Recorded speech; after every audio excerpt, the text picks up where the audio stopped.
પણ આવી ભૂલો કરે છે. વાળ ખેંચવા, દાંત ખોતરવા, ધક્કો મારવો, દાંતથી વસ્તુને ખોલવી.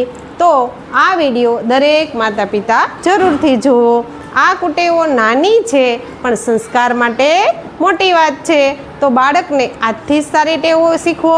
નાની ઉંમરે મોટા સંસ્કાર, સારી જિંદગીની ઓળખ. તમારું બાળક આમાંથી કેટલી કુટેવો કરે છે અંત સુધી જોવો અને કુટેવો છોડાવો.